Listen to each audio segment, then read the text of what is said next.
teacher for 15 years. Now for 12 years I've been an evangelist, and I travel around and speak on creation, evolution, and dinosaurs. Honor to be here in Coeur d'Alene, Idaho. My first time to preach in your city. How many have been to one of my seminars before or have seen one of the tapes before? Oh, quite a few, okay. How many have not? And how many do not understand the question so far? Okay, that's what I thought. Well, great. It's an honor to be here. I tell folks right up front before I get started too far, because I don't want anybody sneaking up on me, I believe the Bible is the infallible, inspired, inerrant Word of the living God. I believe it from cover to cover. I even believe the cover on mine. It says Kent Hovind. I believe that. And what I try to do in my seminars, I have three distinct goals. Number one, I want to strengthen your faith in the Word of God. Number two, if you're not saved, I'm going to try to get you saved. I'm after you. I'll tell you right now, I'm after you. Okay. Number three, if you're saved and you're not doing much for the Lord, then I'm going to try to make you uncomfortable. Everybody ought to find something to do for the Lord, okay? The worst of you could serve as bad examples, if nothing else. But you can all find something to do for the Lord. All right, this is not my wife. This is just a picture of her. We live in Pensacola, Florida. I've been there 12 years. We have 3 kids, one of each. My kids are, at this time, 21, 22, 23, a year and 2 weeks apart. We call that family planning where I come from. Got the 2 boys married off now, and as soon as I find someone to take over payments on my daughter, I'm going to be home free. So that's the plan. One of my hobbies for many years, I have been collecting science books. I like science. And you can ask any of my kids or ask my wife, when I get bored, which isn't too often around our place, I just read science books. I like science. Taught it for 15 years. Even though I'm not teaching it anymore, I still like to study. It's so many neat things to learn. And there's an awful lot of good science in these books. But folks, there are some lies in our science books. I'm not against science. I'm not against schools. I'm not against teachers. My brother's in his 34th year teaching public school. My mom retired from teaching public school. There's an awful lot of good godly teachers in the system. But there's some poison in these books. And we're going to cover some of that tonight. Richard Dawkins, who hates creationists, said, "It is absolutely safe to say that if you meet someone who claims not to believe in evolution, that person is ignorant, stupid, or insane, or wicked." Well, Richard, let's send you a copy of this tape, because I'm going to show you 100 reasons why evolution is so stupid. We need to define a few terms, okay? According to the dictionary, stupid means lacking normal intelligence, foolish, silly, a stupid idea, dull and boring. I think evolution is stupid. Now, my mama used to get mad at me when I used that word, so it's a little hard for me, but Bill said, "Brother Hovind, I want you to preach on 100 reasons why evolution is stupid." Okay, Bill, well, you asked for it, so here goes, all right? Let's define some other terms now. The word evolution has at least 6 different meanings, and I've done 58 debates now, and if you're going to get into a debate on evolution with anybody, you better first define what you're talking about, because this is a very slippery term, okay? First, we have cosmic evolution. That would be the Big Bang. There is no evidence whatsoever for that. We'll get into that in just a moment. Then we'd have to have chemical evolution. See, the Big Bang supposedly made hydrogen. Well, how did we get 92 elements, plus the synthetic ones? I mean, how did the chemicals evolve? They don't talk about that much, but that would have to happen. Thirdly, we'd have to have stellar and planetary evolution. Did you know the stars would have to evolve? There's an awful lot of stars out there, folks, but nobody's ever seen one form. There's enough stars out there that everybody on Earth can personally own 2 trillion of them. We've never seen one star forming. We see them blow up from time to time. It's called a nova or a supernova. We've never seen one form. One professor told me one time, he said, "Well, we calculated in the laboratory that if 20 stars explode near each other, it'll produce enough energy to make a brand new star." I said, "Well, that's brilliant. You got to lose 20 to gain 1. You ought to run for Congress. You could help those guys borrow their way out of debt." Man, first place, that's all theoretical. We've never seen it happen, okay? And I think it is scientifically impossible. See, then we'd have to have organic evolution. That would be the origin of life. How did life get started from non-living material? Now, according to the evolution theory, that would have to happen somewhere along the line, long ago and far away. Life had to come from non-living material. And yet, we've never seen that happen. There is no evidence that it can happen. We'll talk about that in a minute. Fifthly, we would have macroevolution. That is where an animal changes into a different kind of animal. Nobody's ever seen a dog produce a non-dog. But the evolutionist believes a dog came from a rock. if you go back far enough in time, 4.6 billion years. Finally, we have microevolution. Now, I don't like this word, okay, because it gets people confused. I think we ought to just call it a variation. But microevolution happens, folks. That is a fact of science. Animals produce a variety of offspring, but it's always the same kind. The first 5 definitions of evolution are stupid. It doesn't happen. It's certainly not part of science. It's something you have to believe in. They teach the kids it all started with a big bang 20 billion years ago. A big bang. I like to ask them some simple questions. What exploded? And where did it come from? And where did the energy come from? Et cetera, et cetera. According to the Big Bang Theory, it all started with a little tiny dot and exploded and spread out over all the universe much faster than the speed of light. Well, the Big Bang Theory, as we'll see in a minute, is stupid. I don't know of a better way to say it. I'm trying to be nice to them, but it is just stupid. The Big Bang idea started with a Belgian astronomer named George something, can't pronounce his last name. George said that this original matter was no more than a few light years in diameter. At the very least, that would be 2, or about 12 trillion miles. So they started off teaching a spot 12 trillion miles across was what exploded. Well, they revised that down. In 1965, they said, no, it was only 275 million miles across. Well, that's way down from 12 trillion. 1972, they said, no, it's only 71 million miles across. I don't know how they know this stuff, but this is what they taught, okay? 1974, they said it was only 54,000 miles across. 1983, they said it was the trillionth the diameter of a proton. Now they're saying it's nothing at all. Nothing exploded. And here we are. This is what the textbooks teach. 18 to 20 billion years ago, all the matter in the universe was concentrated into one very dense, very hot region that may have been much smaller than a period on this page. That's stupid. This one says, all of the matter and energy someday will once again be packed into a small area, no bigger than the period at the end of this sentence. Then another big bang will occur. It happens every 80 to 100 billion years. So you can forget about global warming. We're going to get squished. Now, this textbook author was brilliant. I could not believe how smart this guy was. He said, boys and girls, nothing really means nothing. You have to be at least that smart to write a book. He said, not only matter and energy would disappear, but also space and time. However, physicists theorize that from this state of nothingness, the universe began in a gigantic explosion. What? Yes, boys and girls, you see, nothing exploded, and here we are.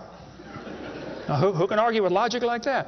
Man, they even put this in major science journals like Scientific American. This fellow said, the observable universe, that would be us, could have evolved, there's that word again, you got to watch that one, okay, 6 meanings, from an infinitesimal region.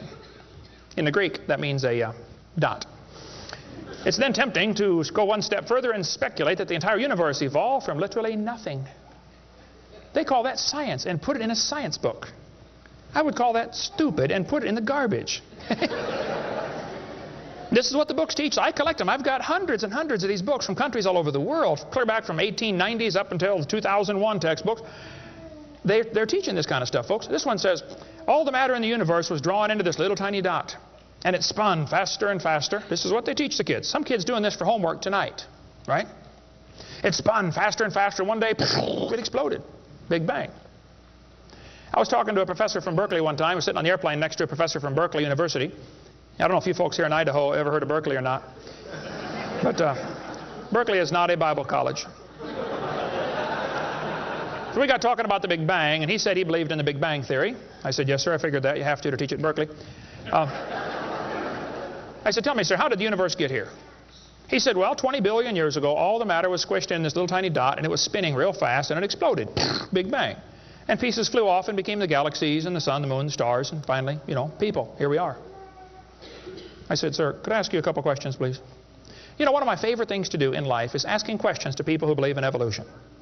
I absolutely have a wonderful... That's how this whole ministry started. 12 years ago, I moved to Pensacola, Florida. Some article came out in the newspaper that said, dinosaur bones found in Montana from 80 million years ago. I wrote my first letter to the editor in my life, about 12 years ago.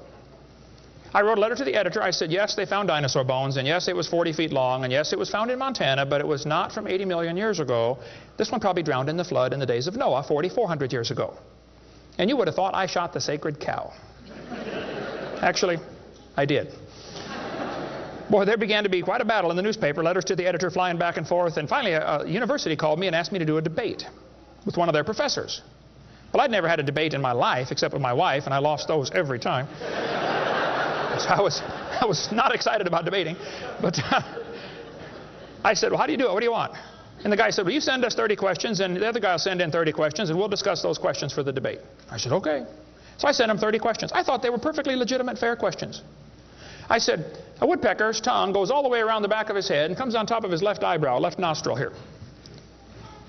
Would you please show me any fossils that have been found, intermediate species between a normal bird and a woodpecker, with his tongue going all the way around his head? What evidence do you have of how this evolved? That question never came up. I don't know what happened to it. But I said, termites chew on wood and they swallow it, but termites can't digest it. It goes into their stomach, and there's little tiny critters in their intestines that actually digest the cellulose. Now, those little critters can't live without the termite, and those termites can't live without those critters. Which one evolved first? I thought it was a fair question, but it never came up. I don't know what happened. I think they lost my list. But anyway, one of my favorite things to do is asking questions to people who believe in evolution. So I asked this professor if I could ask him some questions about the Big Bang. He said, sure, what would you like to know? I said, well, sir, you told me 20 billion years ago all the matter in the universe was squished in this little tiny dot. And it was spinning faster and faster and exploded. I said, where did all this matter come from? He said, well, we don't know that for sure. I said, okay, now, sir, hold it. If I told you that I believe about 6,000 years ago God created the heaven and the earth like the Bible teaches, you're going to say, and where did God come from? And I don't know. But you said 20 billion years ago there was a Big Bang, and you don't know where the dirt came from. So basically, I believe in the beginning God, and you believe in the beginning dirt. Don't tell me my theory is religious and yours is science. Oh, no, sir, they're both religious. The news media tries to make it look like it is religion versus science. I did a debate in El Paso, Texas here recently, and the news media wrote an article. They said, religious and scientific leaders debate evolution. What is the unspoken message in that title? What are they trying to imply?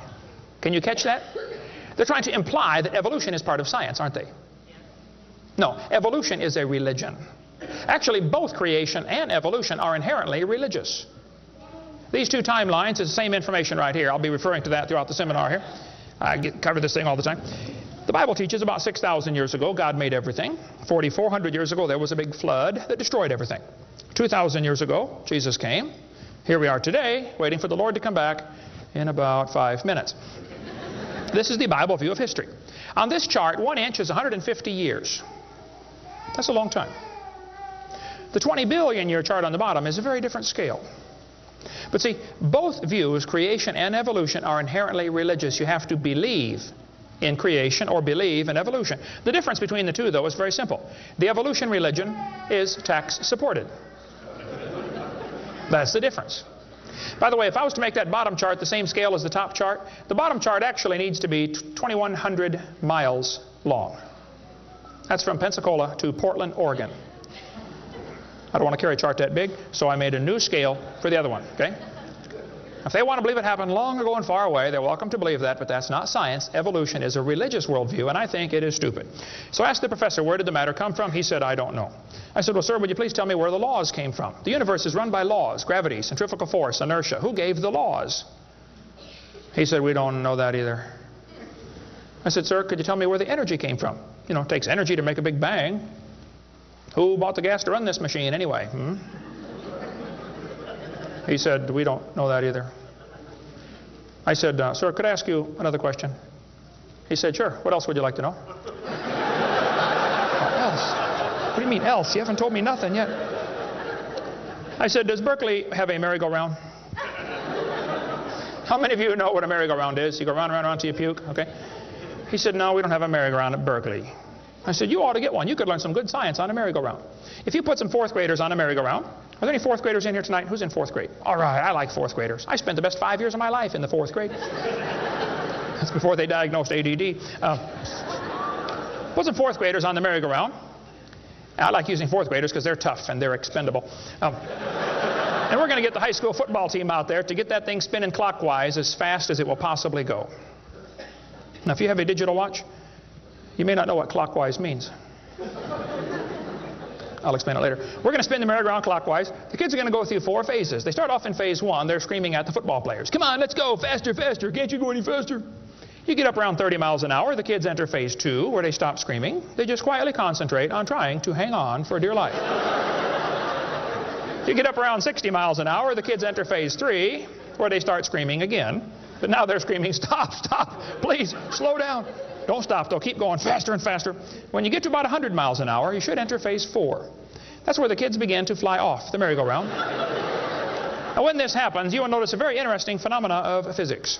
If the merry-go-round is going clockwise, when the kid flies off, the kid will be spinning clockwise until he encounters resistance, like a tree or telephone pole. That's because of a law in physics known as the conservation of angular momentum. You see, if a spinning object breaks apart in a frictionless environment, the fragments will all spin the same direction. It's very simple. It's because the outside is moving faster than the inside. And so it keeps the same direction of spin. The professor said, yes, I understand about the conservation of angular momentum. I said, well, good. I'd like to ask you a question then, sir. If the whole universe began as a swirling dot, like you said, why do 2 planets spin backwards? He said, that's interesting. I said, no, that's more than interesting. It's kind of hard on your Big Bang Theory. Not only that, 6 of the moons are spinning backwards. Why? He said, I don't know. Why do you think they're going backwards? I was hoping he was going to ask that. I said, well, sir, I believe it's very simple. You see, I believe in the beginning God created the heaven and the earth, and God did it that way on purpose, just to make the Big Bang Theory look stupid.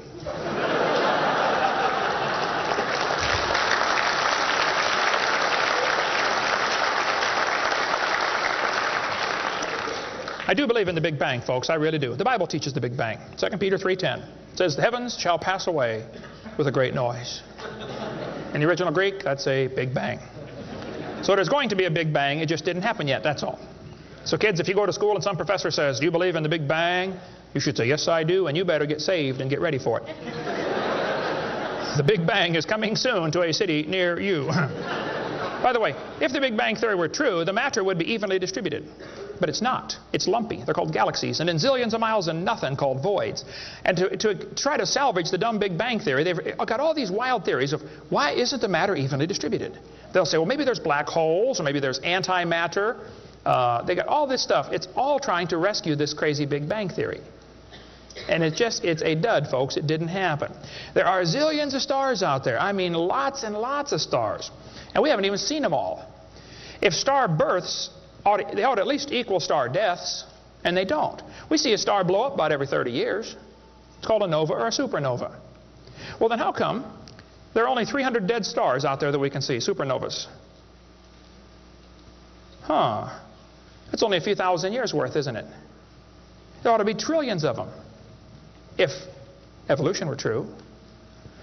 This fellow said, I have a little hesitation in saying that a sickly pall now hangs over the Big Bang Theory. Yep. I think it is stupid.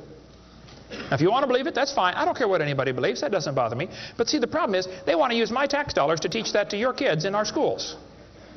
And that's where the problem comes in. Okay? If you want to believe in the Big Bang, just enjoy yourself. But keep your religion at home. Okay? Because it is a religion. Then they tell the kids the earth formed from a hot molten mass 4.6 billion years ago. This is part of the theory, and it's in all the textbooks. 4.6 billion years ago, earth cooled down, formed a rocky crust. I think that is stupid, and I'll show you why. Was the earth ever really a hot molten mass 4.6 billion years ago, and it cooled down? This textbook says, as earth formed, the surface was like the moon. There were hot pools of bubbling lava. I don't think so. My Bible says the Spirit of God moved upon the face of the waters. So the earth was not created a hot molten mass. It was created under water, which means it has to be less than 212 degrees Fahrenheit or 100 degrees centigrade, or it wouldn't be water, it would be steam. So the earth was never a hot molten mass according to Scripture. Then when you look in the granite rocks, you find little tiny halos made of polonium. Now these polonium halos are absolutely amazing. Robert Gentry, a friend of mine from Knoxville, Tennessee area, he has been studying radiopolonium halos for a long time. I met him back in the year 2000 and went down to his laboratory, and I got to see some of the halos through the microscope. These little polonium halos are interesting because they have a half-life of less than a few minutes. If the rock was hot, when the polonium, radioactive polonium, decayed and sent out the little particles and made the halo, it would melt away. Like at 4th of July, they shoot fireworks up. Makes a circle. Does the circle stay there? No, it all falls down, right? There are probably none up there now from the last 4th of July, are there?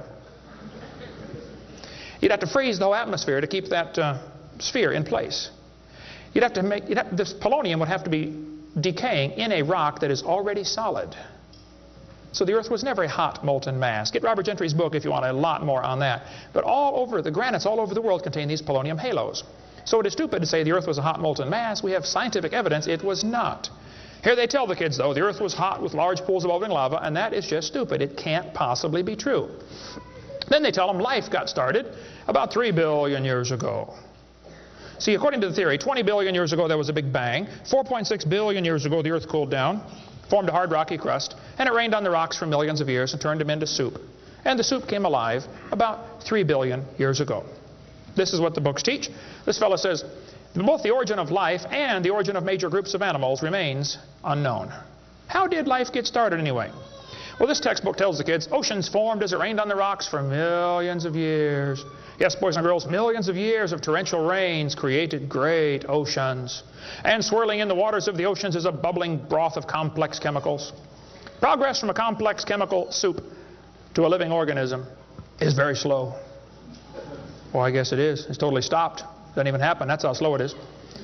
This one says, the first self-replicating systems must have emerged in this organic soup.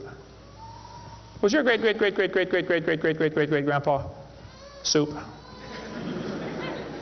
I think that's stupid, okay? Now, if they want to believe it, that's fine. I don't care what they believe, but don't call it science. What happened back in the 1950s, a guy named Miller and Urey wanted to know how the Earth and solar system had come to be. So they tell the kids he took a mixture of Earth's primitive atmosphere. We'll talk about that in a minute. He never proved how life originated, but he did add evidence to the theory that life could have started by itself. Well, is that true? Now, did he really do that? Well, let's just study the facts here. This textbook tells the kids many important events occurred during the Archean era, the most important of which was the evolution of life. Progress from complex molecules to even the simplest living organism was a very long process. Long ago and far away. Fairy tale kids, coming up. First living cells emerged 4 billion to 3.8 billion years ago. I like that word, emerged. They use it all the time. Like that explains how it happened, you know. It just emerged. There is no record of the event, they tell the kids. Look, kid, we know what happened and you're going to be tested on this, but there's no proof. Oh, okay. It's not science. First living self-replicating systems must have emerged in this soup. I don't think so. Here's what students are taught in school. This picture of the different glass tubes and flasks and pipes going around, they tell them this is how they made life in the laboratory. He said he studied the chemical reactions of gases that existed in Earth's primitive atmosphere. Ooh, now this is important, okay? Notice up in the upper right-hand corner, he had methane, ammonia, water vapor, and hydrogen. No oxygen. He circulated these gases through these tubes through a spark, supposed to represent lightning. And sure enough, it produced a red goo at the bottom of the flask and had some amino acids in it. They didn't come close to getting life, though. Miller excluded oxygen in a reducing atmosphere because life could not evolve with oxygen. Anything that got together would oxidize. Cut a banana open, lay it on the table, it'll turn brown, it'll oxidize. Okay, so will an apple, so will anything alive. It'll oxidize. So that's why he didn't have any oxygen in the experiment. One of his gases was ammonia. Well, this creates a real serious problem because ammonia is destroyed by UV light. And UV light must be blocked by ozone, which is made from oxygen.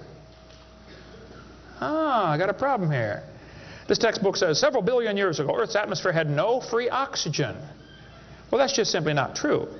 Ozone is made from oxygen, and it blocks UV light, and ammonia, one of the gases needed for the experiment, is destroyed by UV light. So life cannot evolve without oxygen. But also life cannot evolve with oxygen. Well, I got a solution for that one. It didn't evolve. And by the way, the Earth has always had oxygen, even more than it does today, okay? Air bubbles are often found trapped in amber, like the movie Jurassic Park, you know, where they drilled in and got the mosquito blood. These air bubbles, though, have 50% more oxygen than we do right now. We cover more on that on my video series, videotape number 2, about what the pre-flood world was like and why they lived to be 900 on the blue series of tapes out there on the table. But this textbook says the mixture at the bottom of the flask was rich in amino acids. Oh, come on. That is stupid. It was not rich in amino acids. Let's tell the kids what they really found, okay? He filtered out the product. As this gas went through the tubes, he sparked it, produced this goo at the bottom, and he drew the goo off, because if it went through again, it would be destroyed by the spark. Now, in real life, you're not going to get a section of the ocean protected. They say this just happened by chance in the ocean. You can't filter out the product then. Secondly, what he made was 85% tar, 13% carboxylic acid, 2% amino acids. So 98% of his mixture was poisonous to life. I would not call that a success. And there are 20 different amino acids, sort of like 26 letters in the alphabet. There are 20 amino acids. Those amino acids go together to make proteins, like letters go together to make sentences. Mostly he made just 2 of these amino acids. And they bond with the tar and the acid very quickly, more readily than with each other. It was a failure as an experiment. Amino acids are like letters of the alphabet, sort of like building blocks. You have to have a bunch of amino acids to make a protein. Then you have to have a bunch of proteins to make a cell. And you got to have a bunch of cells to make an organism. And one cell is more complex than a space shuttle. And all he got was a couple of the amino acids. That's like me dropping toothpicks, and I happen to make a few letters of the alphabet. That's possible, isn't it? Toothpicks could fall in the shape of a T, or an H, or an I, or an E. That's possible. But if I'm able to drop toothpicks and produce a few letters of the alphabet, should I therefore conclude that nobody wrote Webster's dictionary? The difference between making a letter with toothpicks and making Webster's dictionary is about like making an amino acid and making a living cell. He didn't come close to making life. He made the equivalent of a few letters, and he actually needed to make huge books. And half of his letters were backwards, left-handed. This creates a real problem, since the simplest proteins, the smallest proteins, have 70 to 100 amino acids, all of them left-handed.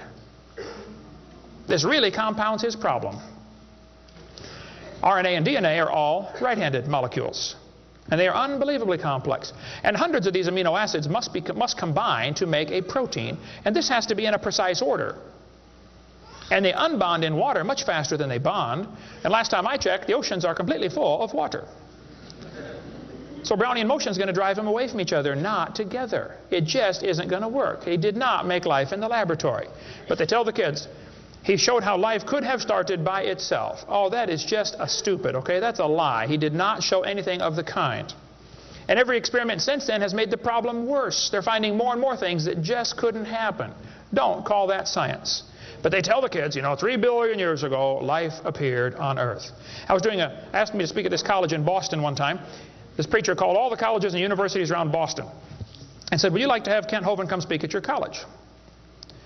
Finally, one professor said, yes, he can come speak at our school if our professors can ask him any questions they want, because we want to show our students how dumb these creationists really are. So the preacher called me and said, Brother Hovind, would you like to speak at this college and let them make fun of you for a couple hours? I said I would be honored. So I showed up. There were 6 professors and all their students. You know, I felt like Daniel in the lion's den. I got my charts out and I said, now folks, I believe the Bible. Nobody cheered. I said, I believe about 6,000 years ago God made everything. The world's not millions of years old. 4.6 billion years ago, there was a big flood. I'm sorry, 4,400 years ago, there was a big flood, not 4.6. And 2,000 years ago, Jesus came, and I gave them the basic Bible story, okay? Then I told them what they believe. Because most of them don't know what they believe. You have to tell them. You guys believe 20 billion years ago there was a big bang where nothing exploded and produced everything. 4.6 billion years ago the earth cooled down, made a hard rocky crust. It rained on the rocks for millions of years, turned them into soup, and the soup came alive 3 billion years ago. And this early life form found somebody to marry. Boy, now that's a good trick. And something to eat, of course, and slowly evolved into everything we see today. One professor was getting kind of upset about this time. I seem to do that to them. He said, Mr. Hovind, there are hundreds of varieties of dogs in the world. I said, yes, sir, you're right about that. He said, "Do you mean to tell me that you believe all these dogs came from 2 dogs off of Noah's Ark? You expect me to believe that?" Ha, ha, ha. I said, "Sir, would you look at what you're teaching your students? You're teaching your students that all the dogs in the world came from a rock."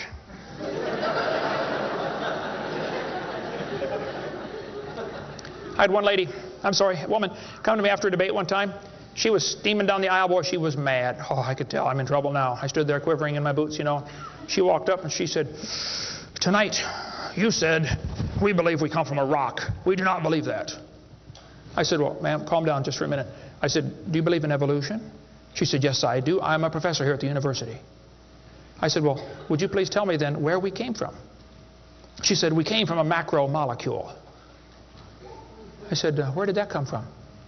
She said, "From the oceans, from the prebiotic soup." I said, "Where did that come from?" She said, "Well, it rained on the rocks for millions of years."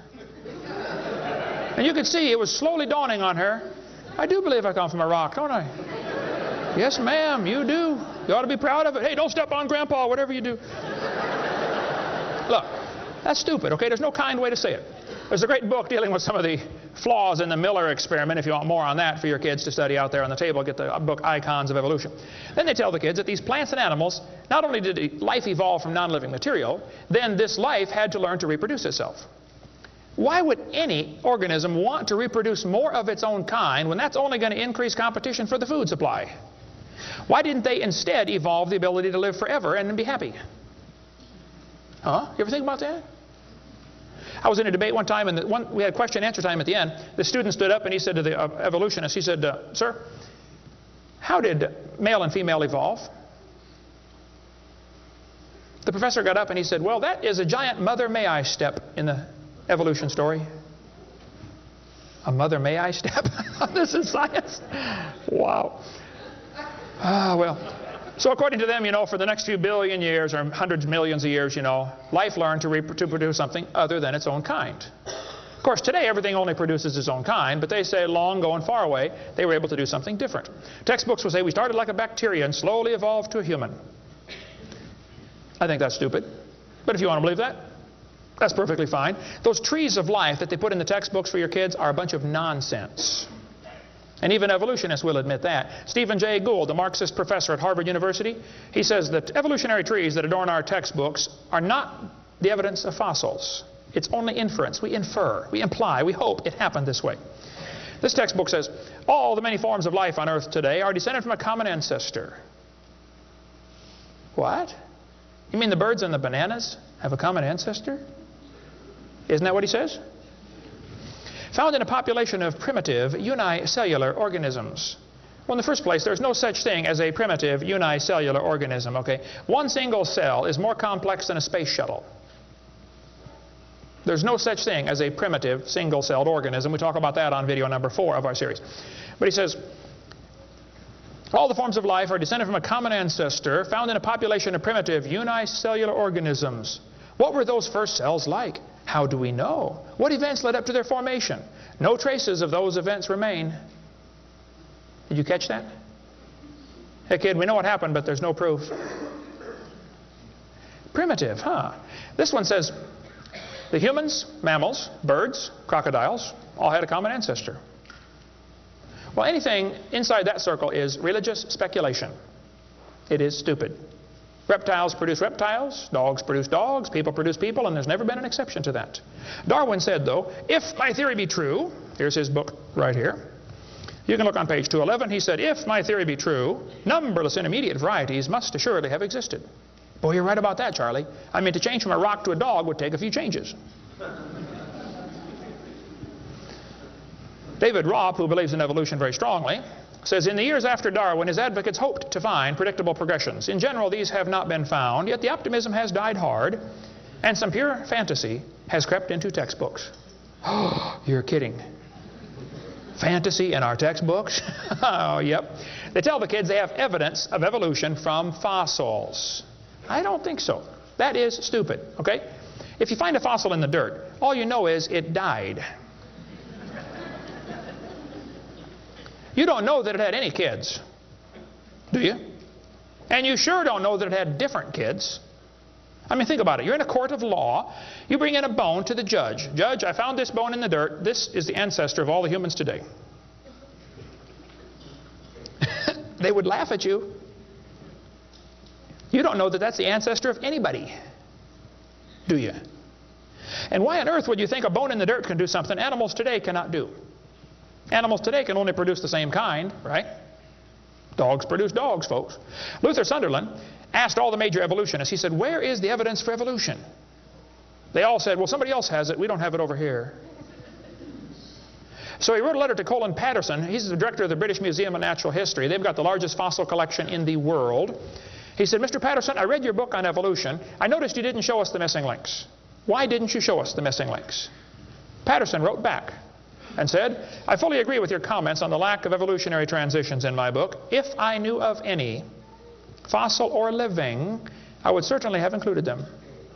I will lay it on the line, there is not one such fossil. There are no missing links, folks. The whole chain is missing. Even Stephen Gould admitted the absence of fossil evidence for intermediary stages is a persistent and nagging problem for evolution. We got the theory, we know it's true, now we just need the evidence. That's the way they think about it. Richard Goldschmidt said, maybe the first bird hatched from a reptile egg. Well, Richard, I'm sorry. I don't mean to be disrespectful, but that's stupid. See, what's happened, these guys have looked for missing links in the fossil record. They can't find any, and so they say, well, maybe evolution happened so fast it wasn't preserved. Maybe a reptile laid an egg and a bird hatched out.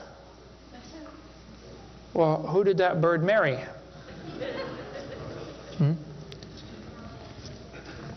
There's only about a zillion differences between a reptile and a bird. We'll get into that later sometime if we get time. But if they want to believe that, that's perfectly fine.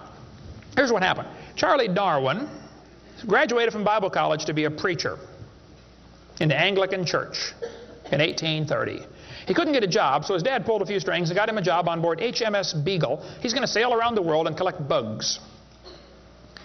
And while he's sailing around, he stopped off at these islands right there called the Galapagos Islands. There on those islands, Charlie noticed there were 14 different varieties of finches. Charlie studied the birds very carefully and said, you know what? I think all these birds had a common ancestor.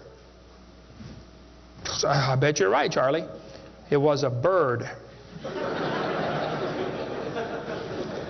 And then Charlie said in his book on page 170, he said, it is a truly wonderful fact that all animals and all plants throughout all time and space should be related to each other.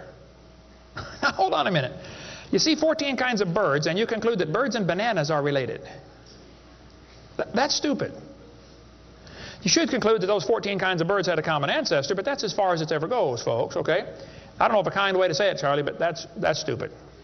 Okay, we don't ever see a bird produce a non-bird. See, dogs produce dogs, and you might get quite a variety of dogs. Roses produce roses. That is called microevolution. Now, that is a fact, folks. It happens. It is observable. It is scientific. I don't think we ought to use that word, microevolution. We should just call it a variation. But they use it, so, just so I qualify that, it's a lousy term. It gives what's called a free rider effect to the rest of the 5 religious ideas of evolution. You might get a big dog or a little dog, but you're always going to get a dog when you crossbreed your dogs.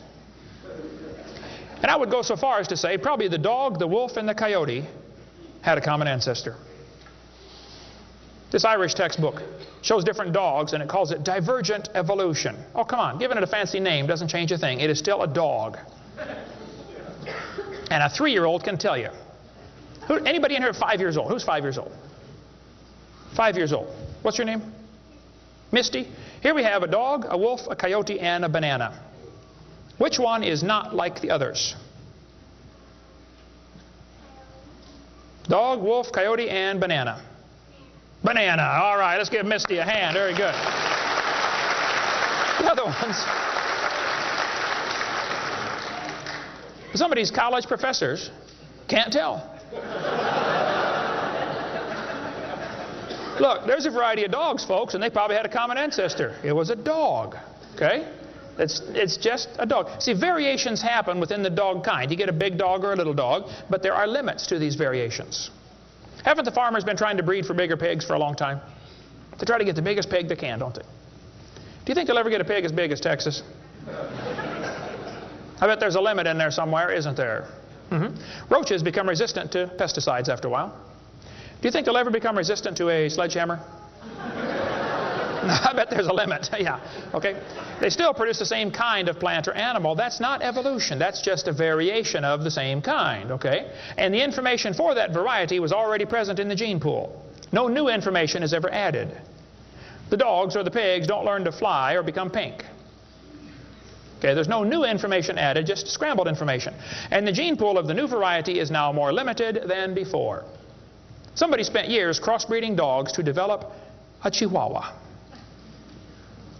All that work to make a dog that is 100% useless.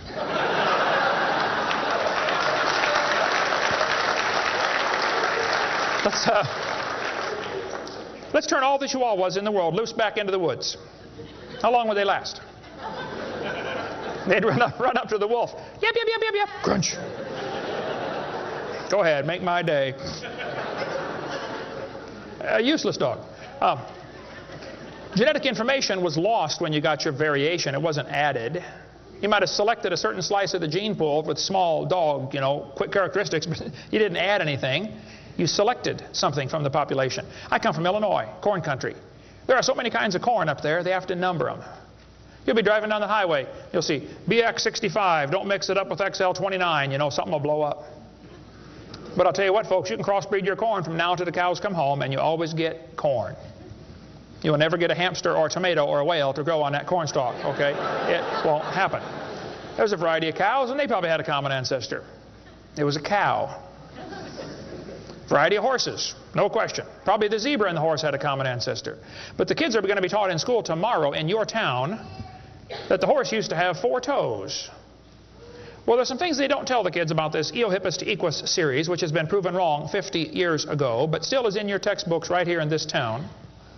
They don't tell them the original so-called horse is the size of a fox. It was a meat eater and had 18 pairs of ribs. The next one had 15 pairs of ribs. A couple of trips through the buzzsaw did that. And then it miraculously grew back 19 pairs of ribs as it evolved, and then back to 18. They also don't tell them the whole thing's been proven wrong a long time ago. Like this guy says in the biology textbook, other examples like the gradual evolution of the horse have not held up under close examination. That's a polite way of saying it's proven wrong, okay? This G.G. Simpson back in 1950 said the example of the horse family has been unintentionally falsified. They knew 50 years ago this was false. Why did they keep that in your textbooks? This whole thing was made up by Othniel C. Marsh in 1874. He picked animals from all over the world and put them in order the way he thought it might have happened. They were never found in that order. Modern horses are found in the same layers as the so-called ancient Equus or Eohippus horse. They're found in the same layer. So it can't be the ancestor, that's for sure. The ancient horse is nothing but a Hyracotherium, which is still alive today. By the way, the ribs, the toes, the teeth are very different in these animals. In South America, the fossils go exactly backwards. Instead of 3-toed to 1-toed, it goes 1-toed to 3-toed in the fossil order. They won't talk about that much, but you check it out. That's a fact, folks. They're never found in the order presented in the textbooks. 3-toed and 1-toed gray side by side. Plenty of information on the internet about that. Tulsa Zoo finally took out their display because so many folks complain, why do you have this horse evolution display in the zoo? It's been proven wrong 50 years ago. Take it out. And you folks ought to get together with your school board and say, look, on page whatever it is, 952 of our textbook, it says the horse evolved from a 4-toed ancestor. Let's cut this page out. If you had a page in your textbook teaching the kids the earth was flat, would it be okay to demand that that page be removed? You don't have to buy a whole new book. Just cut the page out. It won't cost the school anything. How many of you would volunteer to help cut the pages out and bring your own scissors? See? Won't cost them a dime. And you send me your book and I'll show you which pages need to be taken out. I've read hundreds of them. I can find them like that. Free of charge. I'll donate my time. Peabody Museum still has the horse evolution on display. As I stood, I've been there many times. It makes my blood boil every time I walk in that place. I'm standing there looking at this lie proven wrong 50 years ago while hundreds of kids come through in school groups. The kids are never told, well, this has been proven wrong, boys and girls. They asked the folks at the Tulsa Zoo before they took the display down, they said, why don't you take this display down? The zoo director said, we don't have the funding to remove it. I've got all the letters back and forth on that. Man, Folks, there's quite a variety of horses today, okay? There's big horses and little horses. I was in Baton Rouge, Louisiana a few months ago. Got to see where they raised the 30-inch tall horses. I mean, my dog's bigger than that. What do you do with a 30-inch horse? Look at it, I guess is about it. And they sell them for $10,000. Sucker born every minute, I guess. But one lady wrote me a letter and said, Mr. Hovind, we crossbreed zebras, ponies, horses, and mules. Not mules, the jackass. And we raise zonkies, zorses, zeonies. They cross every which way. Well, that's probably because they're the original same kind. No problem there. If you want to see all the fatal flaws in the horse evolution story, get the book out there, Icons of Evolution. So then they're going to tell the kids, well, we have evidence for this theory. We think that one animal changed to another, and we can show evidence because many animals have similar forelimb structure. This is called the argument from homology. Well, what do they tell the kids? They'll say, boys and girls, you have two bones in your wrist, radius and ulna. And boys and girls, look at the whale's flipper carefully. Did you know the whale has two bones in his flipper, and they're called the radius and the ulna? Same as ours. Wow. Who named them, teacher? The whale? Think about it. But this is one of the evidences for evolution. They're going to say, boys and girls, comparative anatomy provides further evidence of evolution. The commonalities suggest that these and other vertebrate animals are all related. They probably evolved from a common ancestor. Well, duh. That's stupid, okay? Maybe they all had the same designer. Doesn't prove a common ancestor. By the way, the bones develop from different genes in these different organisms. They are not homologous organisms like they want you to believe. Similar design might prove the same engineer made the design. A lot of bridges in the world are kind of similar to each other. You can go compare, different suspension bridges around the world, Golden Gate Bridge and other bridges, and there's a lot of similarities. That doesn't prove one is the father of the other, or that a tornado put them up. No, it's a design that works good, okay? I discovered that the Pontiac lug nuts from a Pontiac will fit on a Chevy. They will. That proves they both evolved from a Honda 14 million years ago. No, the same engineers are designing these cars. Then they tell the kids about the geologic column. How many have ever heard that the different layers of the earth are different ages? They show the kids Grand Canyon. Yes, boys and girls, this one says, over millions of years, the Colorado River has carved the Grand Canyon from solid rock. I'm sorry, but that is stupid, okay? I'll explain why. Kids, you need to learn this. This is a very simple thing to learn, and you'll go through life much further than many of these professors go. Make yourself 3 columns. Facts are in the middle. It's a fact Grand Canyon exists. The evolutionist has an interpretation of that fact, and the creationist has an interpretation of the fact. That's not part of the fact, it's an interpretation of the fact. The evolutionist says the canyon formed slowly by a little bit of water and lots of time. The creationist says, oh no, we think it formed quickly by lots of water and a little bit of time. It's a fact the earth has sedimentary layers. That's not a question. How did they get there? Well, the evolutionist says these layers formed slowly over millions of years. The creationist says, no, these layers are all from the flood in the days of Noah. Now, it seems like the professors are always trying to erase the line between their interpretation and the fact and make their interpretation part of the fact column, and it's not. And I think I can demonstrate Grand Canyon was not formed by the Colorado River. I was in a debate recently, and this professor said, Dr. Hovind, you're so stupid. Obviously, it took millions of years to form the Grand Canyon. I said, well, sir, I've seen Grand Canyon many times. I taught earth science for 15 years. I've studied it intensively. Just flew over it last week, as a matter of fact, twice. Got a perfect view of it going out to California and back, flying from wherever I was, Florida. That's where I live. This textbook says, the Colorado River has cut through layer upon layer of rock over millions of years. Well, if you built a dam across Grand Canyon, it would take a lot of dirt or concrete, but if you could, okay, it'd be a huge dam. A giant lake would back up behind that dam, covering several states. That purple area is all drained right through the Grand Canyon drainage basin. This snow line tells a very interesting story. In between these 2 red lines is snow.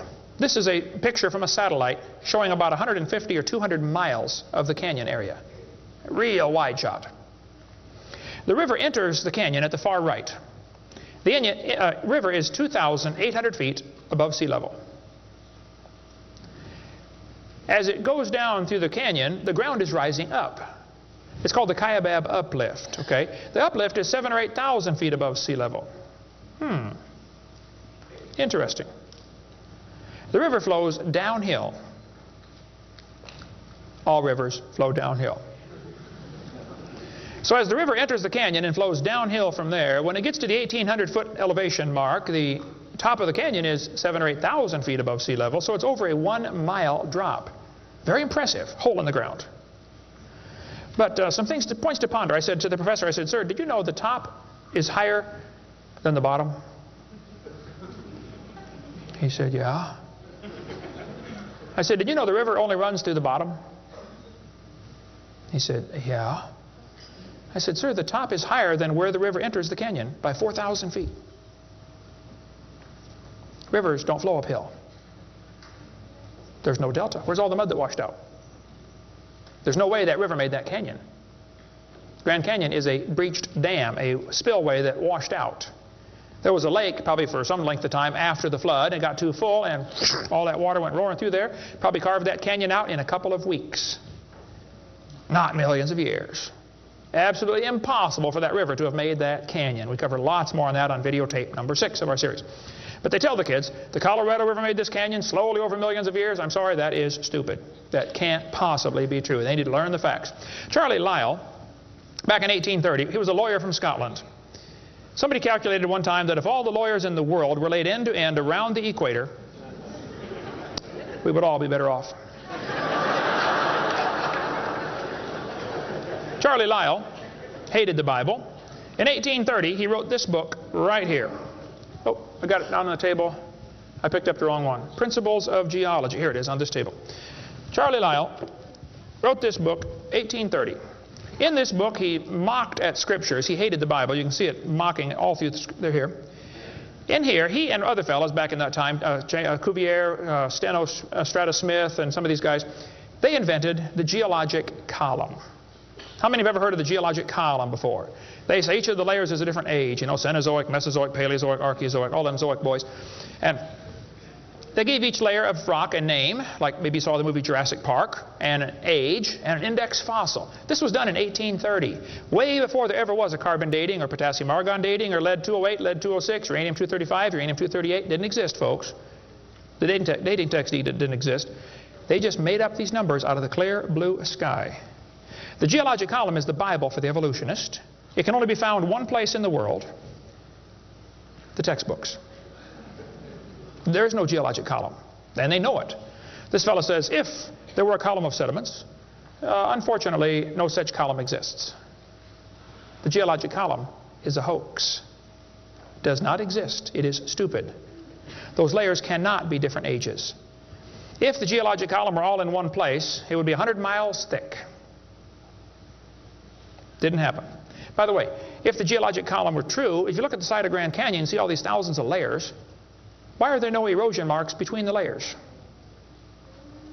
Don't you think if one layer sat there for 10 million years waiting for the next one, it would rain once or twice? No erosion marks between the layers. Interesting.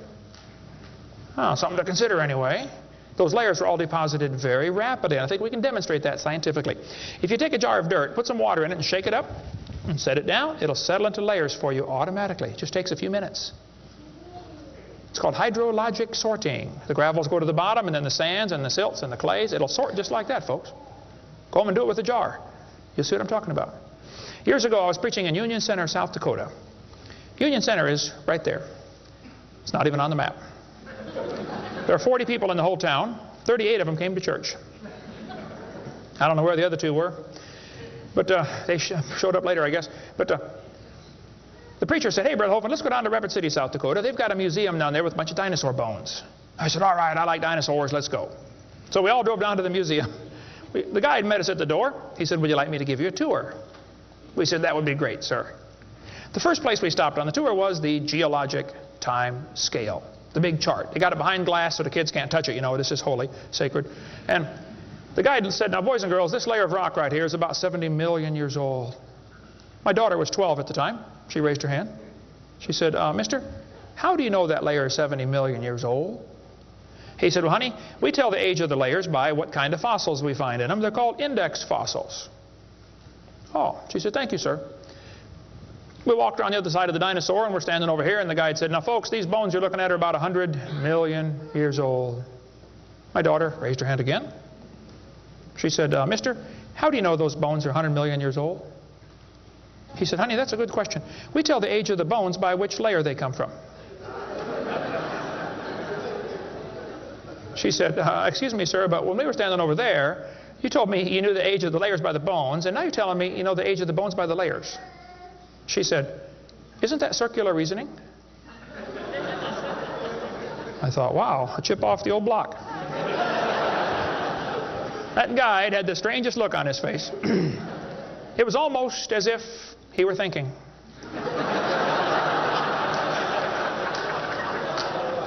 He looked at my daughter. He looked at me. I wasn't about to help him. I thought, wow, this is going to be good. I got to hear this. He looked back at my daughter. He said, you know, you're right. That is circular reasoning. I never thought of that before. Folks, geologic column is a joke. It doesn't exist. It's all based on circular reasoning. We can demonstrate that clearly. Get our video number 4 if you want more information on how it's all based on circular reasoning. I'll just give you a couple of quotes here. This guy says, the rocks do date the fossils, but the fossils date the rocks more accurately.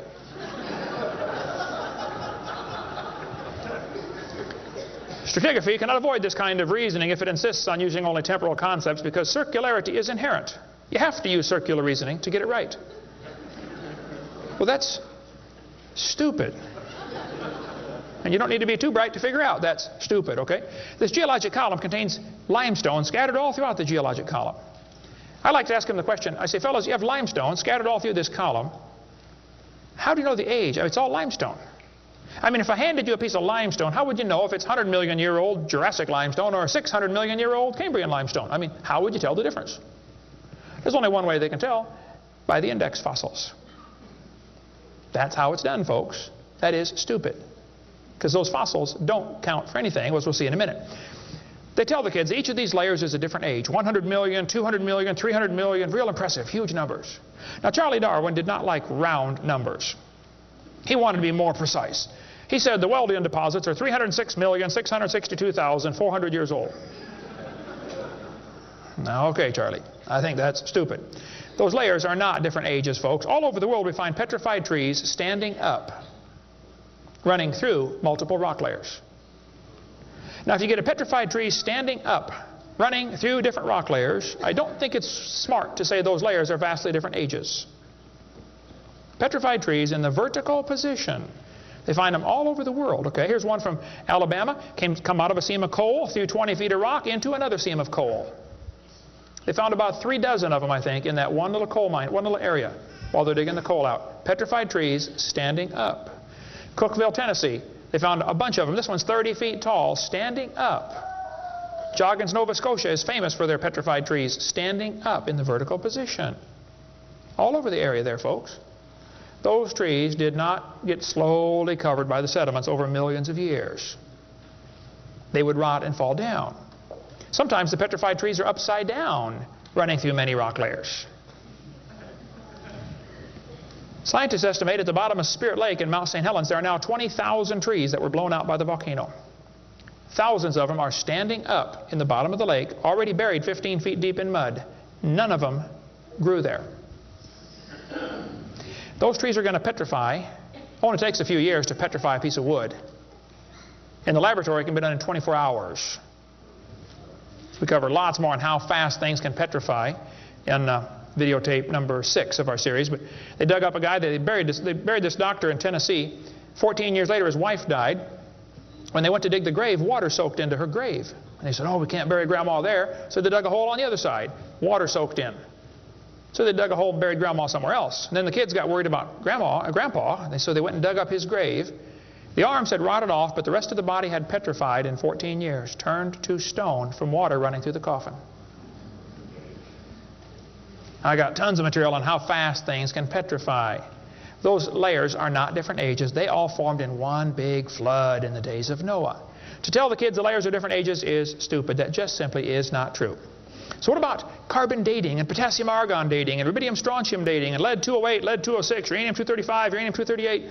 Well, we'll cover that after a quick break here. Show you some ways that this is just stupid, okay? That's not a way to tell the age of anything.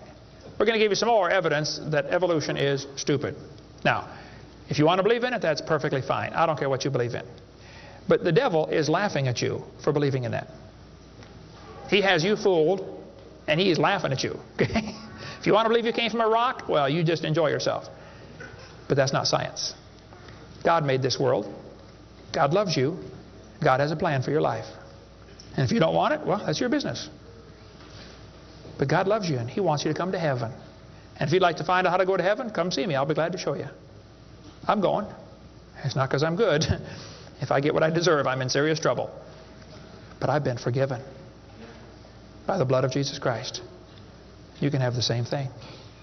After the break, we'll show you some more things that make evolution stupid. Coming up next. Thank you.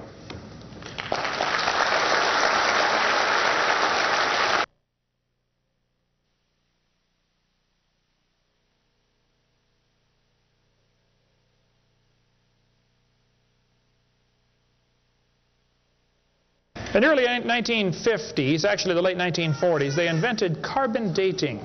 We're going to explain a little bit about radiometric dating and how it's supposed to work, and then show you that it does not work, okay? The Earth's atmosphere is about 100 miles thick, and we're also protected by a magnetic field. Radiation from the sun and from the stars, mostly from the sun, goes right through that magnetic field, some of it does, and hits the atmosphere and produces carbon-14. Carbon-14 is radioactive. Normally, carbon is atomic number 6, which gives it atomic weight of 12. But this nitrogen, which is right next door to carbon, gets struck by radiation and it turns it into carbon-14. Now, carbon-14 is unstable. It is radioactive. It's always breaking apart. And you can hear it like with a Geiger counter, you know, click, click, click, click, just like uranium, because it's decaying. They've discovered it decays at a fairly consistent rate. About half of it will decay every 5,730 years. Which means if I gave you a pile of carbon-14, 5,730 years later, half of it would turn back to nitrogen. The rest would still be carbon-14. Theoretically, it's a random event, but it could, that's probably how long it would take. During photosynthesis, plants are breathing in carbon dioxide, and this radioactive carbon is mixed in with the regular carbon. The plant doesn't seem to know or care if it's getting radioactive carbon or regular carbon. It just takes it right in. Animals eat the plants and make it part of their body. Probably during your lifetime, you have either eaten plants or you've eaten animals that have eaten plants. How many have done that before? Okay. So, you probably have radioactive carbon-14 in you.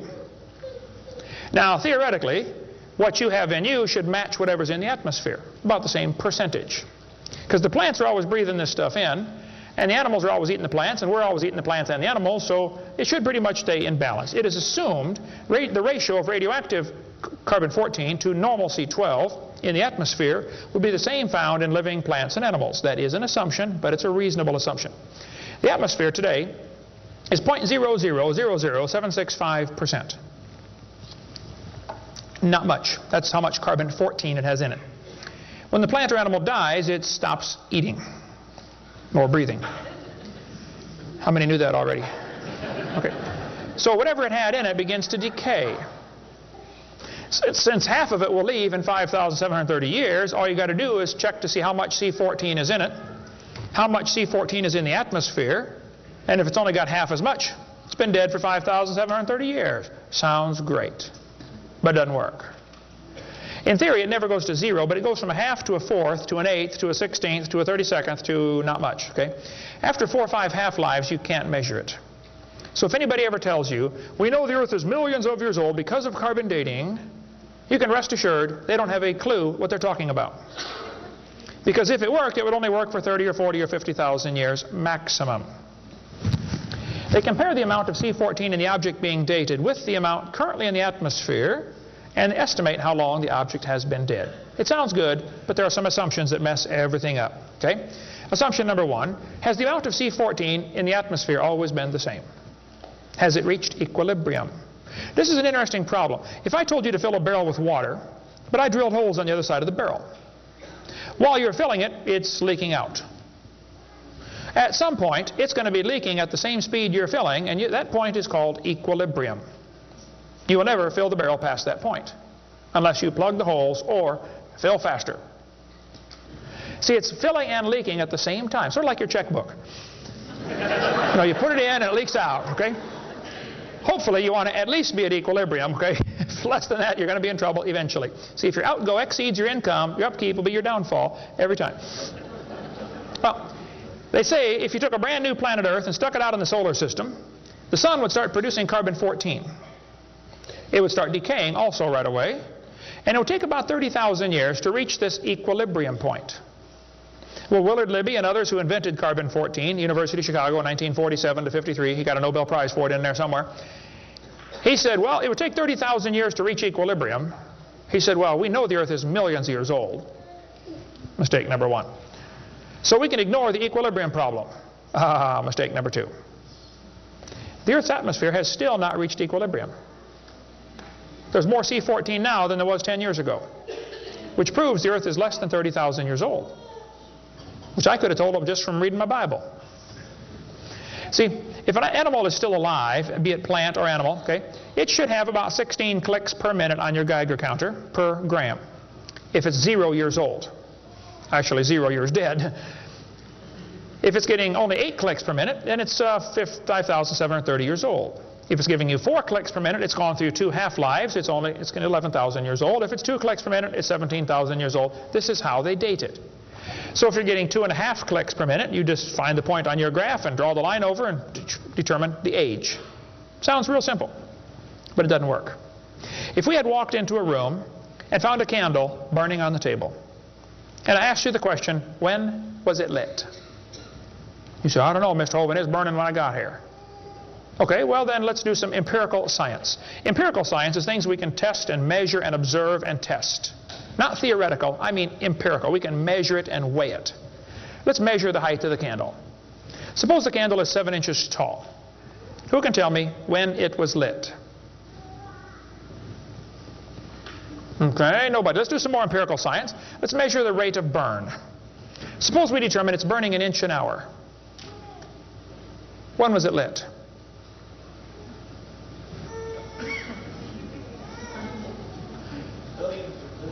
Billions of years ago. You're going to have a hard time telling me unless you're willing to make some assumptions. How tall was it when it started? Oh, we don't have any idea. Has it always burned at the same rate? Oh, we don't know that either, do we? You find a fossil in the dirt, you can measure how much C14 is in it. Very accurately, by the way. And you can measure how fast it's decaying. That's just like measuring the height of your candle and how fast it's burning. Now, when did that animal die? You don't have a clue. Unless you're willing to assume that the C14 when it was alive is the same as we have today, and assume the rate of decay has always been the same down through history. You can't prove either of those. Living mollusk shells were carbon dated at 2,300 years old. Hello, they're still alive. Freshly killed seal carbon dated 1,300 years old. Shells from living snails carbon dated 27,000 years old. That's stupid. He's still alive, okay?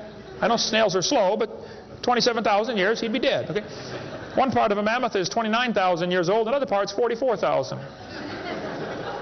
One part of Dima was 40,000 years old, another part was 26,000, and the wood next to it is 9,000. The lower leg of a mammoth is 15,000 years old, the skin is 21,000. 2 mammoths found side by side in Alaska, one is 16,000, one's 22,000. Which number is right? Living penguins carbon dated 8,000 years old. 11 human skeletons, the earliest known human remains in the Western Hemisphere, were dated by accelerator mass spectrometer. All 11 dated about 5,000 radiocarbon years. Lava from a 1801 Hawaiian lava flow was 1.6 million years old. Well, hello is not even 200. Another volcano erupted in Hawaii in 1959. When they dated the lava, it was 8.5 million years old. These potassium argon dating for that, not carbon. Mount Etna in Sicily, I climbed Mount Etna when I was over there some time ago, erupted in 1972, 350,000 years old. Mount St. Helens built a new lava dome in 1982. They dated it, got numbers from 350,000 to 2.8 million. It's not even 20 years old. Here's what you ought to consider about carbon dating. Samples of known age, it doesn't work. If it's a sample of unknown age, it is assumed to work. That's stupid. In the last 2 years, an absolute date has been obtained for the Gandong beds above the Trinal beds. It has the very interesting value of 300,000 years, plus or minus 300,000 years. Boy, they nailed that one right on the head, didn't they? See, back in 1770, George Buffon said the Earth is 70,000 years old. 1905, the official age of the Earth was 2 billion. When they went to the moon, they said the Earth and the moon are 3.5 billion years old. 3.5 billion, dated with potassium-argon dating. Now they're telling the students it's 4.6 billion years old. Let's see, that means the Earth is getting older at the rate of 21 million years per year. That's 40 years per minute. Aging rapidly, folks. That's stupid, okay? All they do is add more time to make the theory look more reasonable. Long ago and far away. And when you prove it couldn't happen, they say, well, it was longer ago and farther away. Then they're going to tell the students one of the evidences for evolution is embryology. Now, there aren't too many things about this whole theory that make me angrier than this, so I'm going to try to stay calm and cool and collected while we discuss this. Ernst Haeckel, an embryology professor at the University of Jena in Germany, loved evolution theory. When Darwin's book came out, Ernst Haeckel read that book the next year and said, wow, this is a great theory. All we need now is some evidence. 9 years later, they still had no evidence. So Ernst Haeckel decided to help Charlie out. He was an embryology professor, the study of animals before they're born. You know, the different embryos of all these different animals. He made drawings that were fake to make them look alike. The students are taught we have evidence from development. I don't think so. The similarity between early stages in development of many different animals helped convince Darwin that all forms of life shared common ancestors. Actually, Darwin considered this by far the strongest single class of evidence in favor, a class of facts in favor of his theory. This is stupid, folks. I'll show you. This textbook says the human embryo growing in the mother has gills like a fish. Those little folds of skin are not gills, okay? Excuse me. Those little wrinkles under your chin when you're growing up later develop into bones in the ear and glands in the throat. They never have anything to do with breathing. I've seen folks that have 5 or 6 chins and they can't breathe through any of them but the top one. Those are not gill slits. Ernst Haeckel, though, said the turning point in his thinking was when he read Darwin's book, 1860. Haeckel took a drawing of a dog and a human embryo and he changed them to make them look exactly alike. His fake drawings looked almost identical. On top are the real drawings, underneath are Haeckel's fake drawings. He lied, folks, intentionally. He made huge charts of his posters of his drawings of these embryos and traveled all over Germany and just about by himself converted the Germans to believing in evolution. Which later led to the obvious question, well, if evolution is true, then maybe one of the races of people has developed farther than the rest. Which, by the way, is a subtitle to Charlie Darwin's book. You can look at it for yourself. The Origin of Species by Means of Natural Selection, or the Preservation of Favored Races in the Struggle for Life. See, Darwin was a racist. We cover lots more on that on video number 5. That one is politically incorrect. You don't want to watch that one. Trust me. On top are Haeckel's fake drawings. Underneath are actual photographs of what he claimed he was drawing a picture of. Now, either he's a lousy artist or he's a liar. Well, it turns out he's a liar. He was convicted of fraud by his own university. Proven to be a fraud. But guess what? Haeckel's fake drawings are still used in textbooks in your state right now. Here's a textbook used at the University of West Florida, in the middle of the Bible Belt. It's only been proven wrong 125 years ago. I know it takes a while to get textbooks up to date, but that ought to be plenty of time. That's stupid. Those are not gill slits on the embryo. Here's an Irish textbook. I was just there a few months ago. It says the embryo has gill slits. That's baloney. This one says the embryo has gills. Glencoe Biology says they have gills. Proven wrong 125 years ago. This biology textbook says the human embryo has gills. Here's this Tim Barra writing his book on the myth of creationism. And he mentions the gills are evidence for evolution. You're only 115 years behind, Tim. Miller's still teaching it 125 years after it was proven wrong. I debated Miller on the radio on a St. Louis radio station one time. There's a college textbook still teaching the kids the embryo has gills. This one says, it shows the kids a 5 to 6 week embryo, but it says by 7 months, the fetus looks from the outside like a tiny normal baby, but it's not. It's not a baby at 7 months. Excuse me? A whole bunch of kids born at 5.5 months survive, 34%. That's stupid to say it's not a baby at 7 months development. Maybe you heard about the woman that had surgery on her baby before it was born. They cut the mother open, cut the uterus open. The 5-month-old baby, 5 months in development, reached out and grabbed the doctor's finger. It's not a baby, huh? If it's not a human being, what kind of being is it? If it's not alive, why is it growing? Why do they keep that in the textbooks? Well, that's the only way to justify abortion. They want you to think it's not a human yet. Just a fish with gills. No, it's a human the instant it's conceived. And abortion is murder. Plain and simple. We cover lots more on that on my videotape number 4. You don't want to watch that one either. Then they're going to tell the kids, we've got evidence for evolution because dinosaurs turned to birds. This is stupid.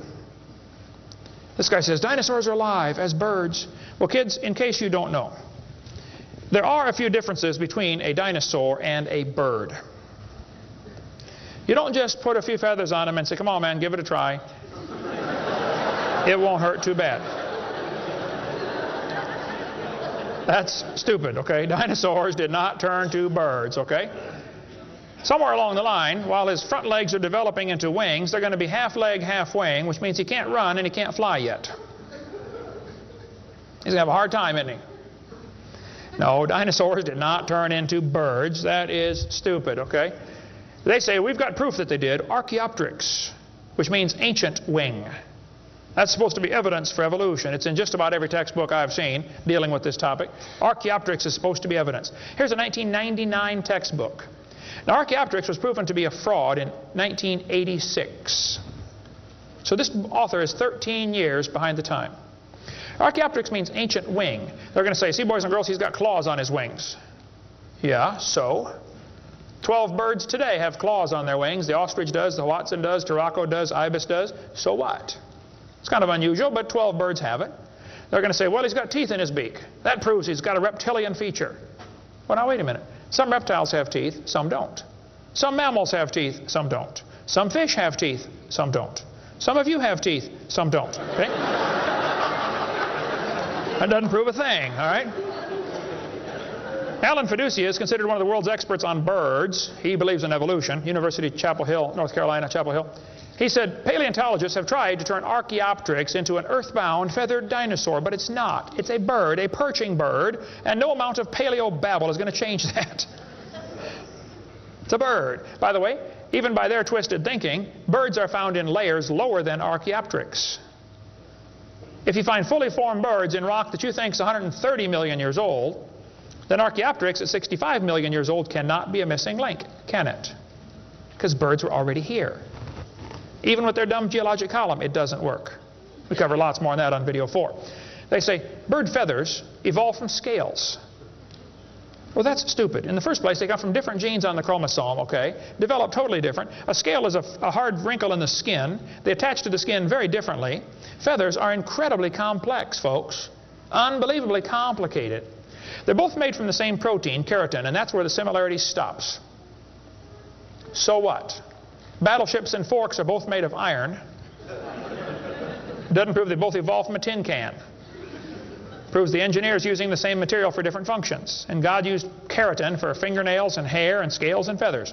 So, same designer, that's what it proved. A lot more on the bird evolution in the book Icons if you want to get that. Then they tell the kids about the peppered moth.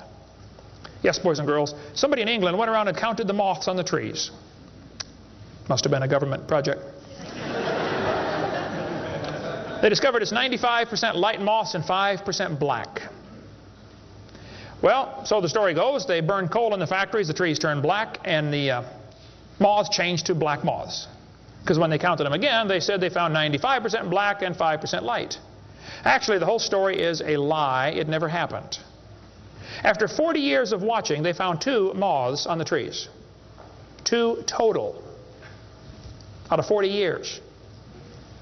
So they glued dead moths to the tree to take a picture for your kid's textbook. Then he wanted to get a picture of a bird eating a moth. So he put some moths in the refrigerator to calm them down, so they got nearly frozen. Then he put them on the tree, and they couldn't even hang onto the tree. So he warmed them up on the hood of his car. Put them out there on the tree, and the moth is staggering around trying to warm up, and a bird ate one. He got a picture. Wow, proof of evolution. It's a lie.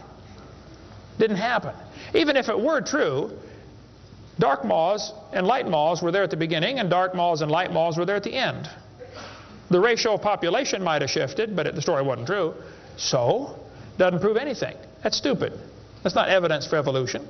They tell the kids, we've got vestigial structures. Now, a vestigial structure is something you don't need anymore. They'll say, boys and girls, you have an appendix that you don't need anymore. That's a vestigial structure. That's proof of evolution. Well, excuse me, you do need your appendix, okay? That is stupid. The appendix is part of your immune system. If your appendix is taken out, you can still live, okay? But it increases your susceptibility to quite a few diseases. You could live without both your legs and both your arms and both your eyes also. That doesn't prove you don't need them. Does it? There are no vestigial organs. And even if there were, that would be the opposite of evolution. That's losing, not gaining. This textbook says, boys and girls, whales, and many organisms here, like a whale, retain traces of their evolutionary history. For example, the whale retains pelvic and leg bones as useless vestiges. I'm sorry, that's not true. This one says, just imagine whales walking around. It's true. These little bones right there is what they're talking about. Just imagine him walking around. I can see it now, can't you? All you need is a good imagination and some LSD, and you'll be able to see that whale walking in real life. This textbook says, the whale's pelvis is evidence of its evolution from 4-legged land-dwelling mammals.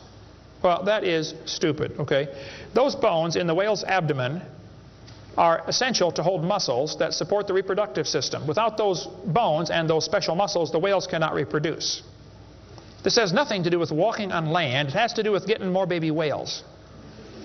So the author that wrote this is either ignorant of his whale anatomy and should not be writing a book about it, or he's a liar trying to push a theory off on our kids. Here, this one says, whales once lived on land. Whales were not always sea dwellers. Modern whales show skeletal evidence of previous existence on dry land. Buried deep in a whale's hip muscles are 2 small bones, all that is left of the whale's pelvis and hind legs. That's stupid. The male and female bones are very different on whales. Check your whale anatomy and tear that page out of your book. Has no business being in there. This textbook says, humans have a tailbone at the end of the spine that is of no apparent use. I was debating a guy in North Alabama. He was the president of the North Alabama Atheist Association or something like that. He got up and he said, folks, we've got evidence for evolution. Humans have a tailbone they no longer need. When it was my turn, I got up and I said, Mr. Patterson, I taught biology and anatomy. I happen to know there are 9 little muscles that attach to the tailbone, without which you cannot perform some very valuable functions. I will not tell you what they all are, but go read your Gray's Anatomy and you can figure it out. I said, however, Mr. Patterson, if you think the tailbone is vestigial, I, Kent Hovind, will pay right now to have yours removed. Bend over.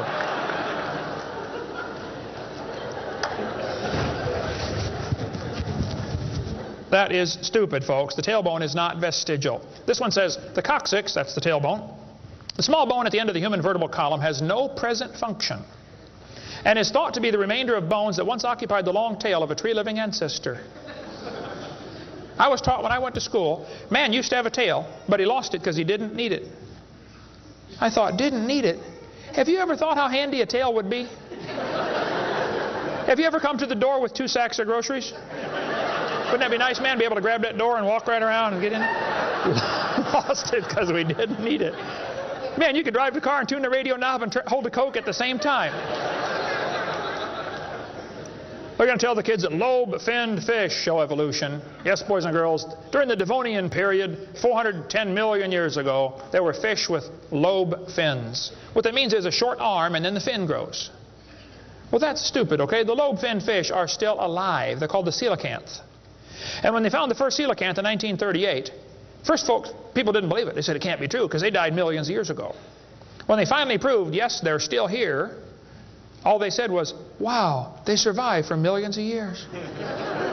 Never dawned on them to maybe question the whole theory. Never dawned on them. When Dr. Roy Mackal went to Africa and did expeditions on dinosaurs still alive in the African swamp, University of Chicago microbiology professor Dr. Roy Mackal wrote this book. He went over there twice, interviewed folks who've seen living dinosaurs. People who've never seen a white man. When he showed them the Apatosaurus, they said, yeah, that's Mokele Mbembe. He lives out in the river. He's not friendly. Don't get close. Dr. Mackal said, fellas, that's a dinosaur. They've been dead for 70 million years. The natives said, well, we're sorry. We didn't know about that. All we know is we see them out there once in a while. So Mackal gets back, writes this book, and says, folks, there are still some dinosaurs alive in Africa. Then he says, it's amazing they survived for 70 million years. Never will cross his brain that maybe your basic theory is wrong. That thought will never enter his mind, I don't think. It ought to. Lobe-finned fish are still alive, folks. They tell them trilobites are good index fossils for rock that is 600 million years old. Well, that's stupid, okay? There's a human shoe print where a guy stepped on and squashed a trilobite. How could a human step on a trilobite? If they're 500 million years ago. One guy said, maybe aliens visited the planet and stepped on a trilobite. Trilobite had the most sophisticated eye ever found in nature. It's one of the first animals to evolve, and it's already got the most complex eyeball. I don't think so. The whole thing about index fossils is stupid. Okay, there aren't any index fossils. The graptolites are the index fossil for 410 million year old rock, and yet they're still alive right now in the South Pacific. They tell the kids the dinosaurs are index fossils for 70 million year old rock. Folks, dinosaur blood was found inside the bone. Don't you think it's going to decay in less than 70 million years? There's enormous evidence that man and dinosaurs have always lived together. We cover that for 2.5 hours on video number 3 of our blue series of tapes. Gene Thomas, missionary friend of mine, was in the Congo swamp for 42 years as a missionary. He said, I had 2 pygmies in my church that killed and ate one. Yes, dinosaurs are still alive. California, 1925, this thing washed up on the beach called California's Nessie. Laid there on the beach and rotted away. Here's a guy behind it with a rifle. In the front you can see the critter's head, neck going off to the right. The neck was 20 feet long. One atheist wrote me a letter and said, Hovind, you're so stupid. Don't you know that was a whale? Show me any neck on a whale, would you please? No, I think dinosaurs have always lived with man. They were called dragons for most of history. People killed most of them. There could be a few still around. It wouldn't affect me at all, okay? I don't think there's a lot of them, but there could be a few still out there. They changed the name in 1841 to dinosaur. That's all that happened. And man exterminated most of them. They're mentioned in the Bible. We cover all that video number 3. They're going to tell the kids, we've got evidence for evolution. It works by natural selection. Well, yeah, natural selection works, but see, evolution is based on 2 faulty assumptions. Number 1, they say mutations make something new. That's never been observed. And natural selection makes it survive. That's never been observed. That sounds good theoretically, but it's never been observed. Mutations happen, there's no question. Okay, thousands and thousands of mutations happen. But even guys like Pierre Gross will say, no matter how numerous they may be, mutations do not produce any kind of evolution. They're only scrambling existing information. They're not adding anything new. Here's a 5-legged bull. That's a mutant. There's no new information added. Doesn't the bull already have the gene code to make a leg? You just built one in the wrong place, that's all. This is not new information. This is scrambled information. That's not new. Here's a short-legged sheep. He's the first one the wolf is going to catch. Go, boys, go. Here comes the wolf. Herman didn't make it. Here's a 2-headed turtle. That's a mutant. Not ninja, but he's mutant. He's going to freeze first winter.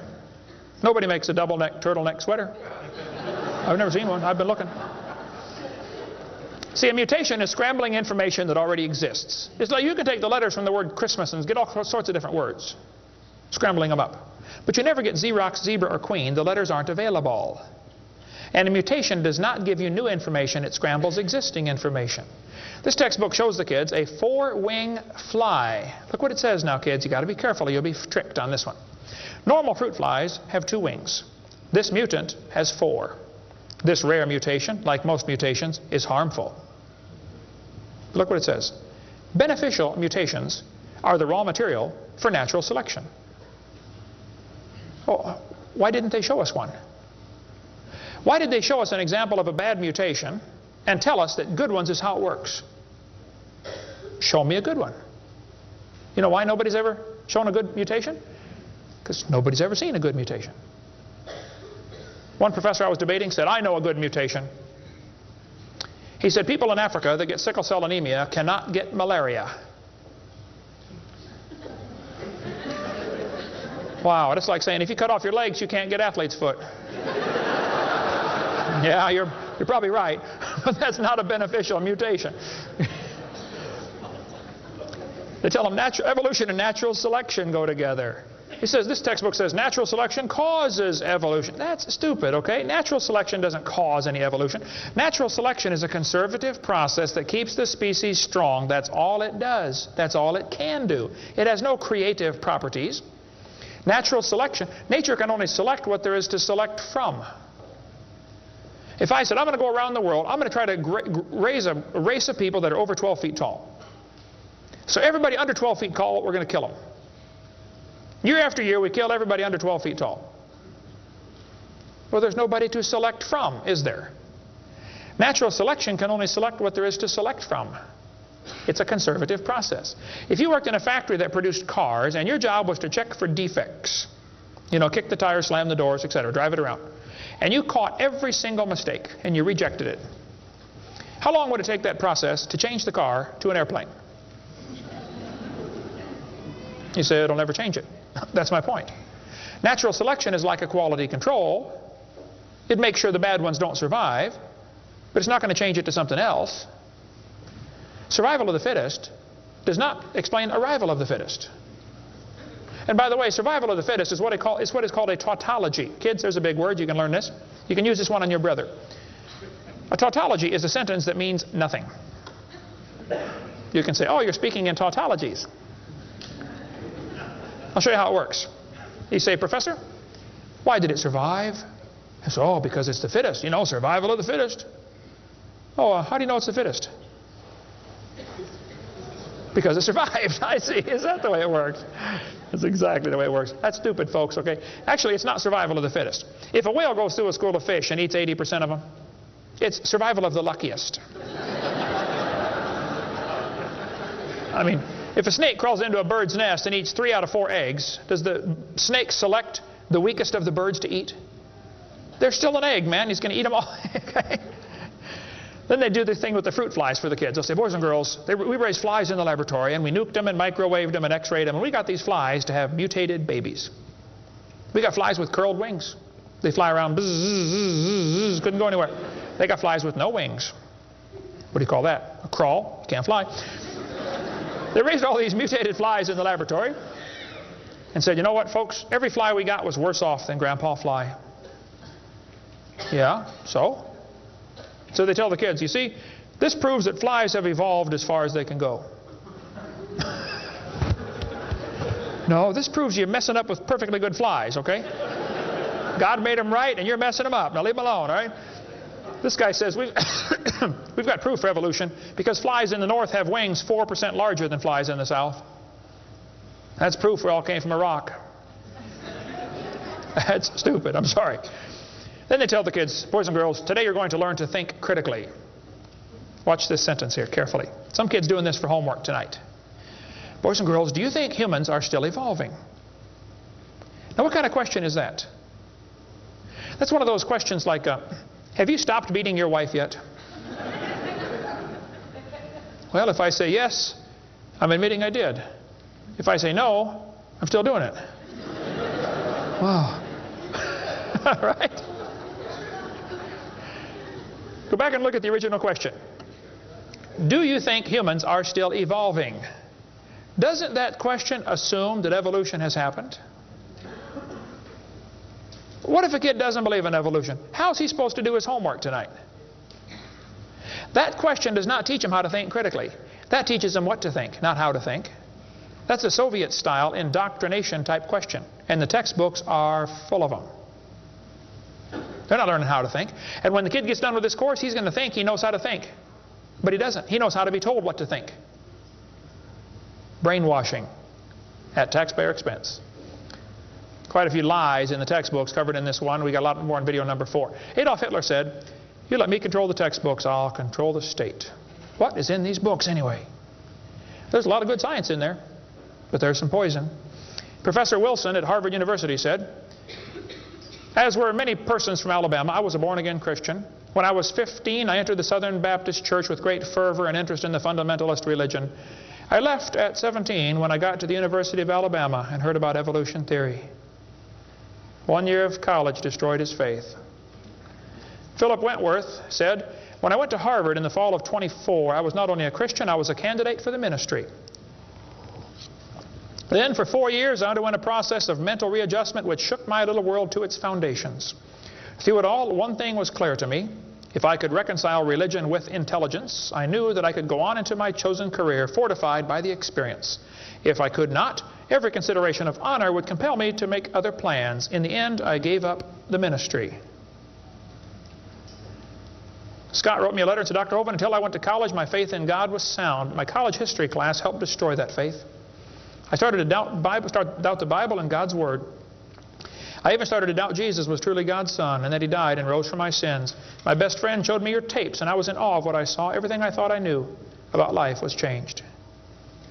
Praise God. People will sit home and watch a video that you will never get to come to church. Especially men. If they're sitting at home holding the remote. There's this feeling of power that surges through their body. How many know what I'm talking about? Now come on, be honest, okay? Right? That's why we purposely leave my videotapes uncopyrighted. Copy them and give them to your friends, man. Get them saved. All right? 75% of the kids from Christian homes that go to public schools are going to lose their faith after 1 year of college. 75%. Professor Bonar said, "Evolution is a fairy tale for grown-ups. The theory has helped nothing in the progress of science. It is useless." Malcolm Muggeridge said, "I am convinced the theory of evolution, especially the extent to which it's been applied, will be one of the great jokes in the history books of the future." It's a joke. And it would be a joke if it weren't for the tragic results. How many kids are taught this thing every day and believe it, and it destroys their faith? Adolf Hitler was a strong believer in evolution. He thought the Jews were an inferior species and needed to be eliminated for the good of humanity. Joseph Stalin was an evolutionist. Trotsky was an evolutionist. Pol Pot from Cambodia was a strong believer in evolution. We covered lots more on that in video number 5. Scientists who go about teaching that evolution is a fact of life are great con men. The story they are telling may be the greatest hoax ever. In explaining evolution, we do not have one iota of fact. Evolution is a shell game. You ever seen those shell games where they put the pea down there and they put the 3 shells on it and the guy tries to get you confused, you know, he messes them around? Evolution is like a shell game. If you ask the biologist, where's the best evidence for evolution? He'll say, oh, it's in geology. I debated Dr. Pigliucci. It's debate number 12, I think, of my series out there, of the red series of tapes. Those are debates. I said, Dr. Pigliucci, you have gotten $650,000 in grant money to study evolution of plants. You've been teaching a course on the evolution of plants for 30 years. What is the best evidence of evolution you're aware of? And he said, the evolution of whales.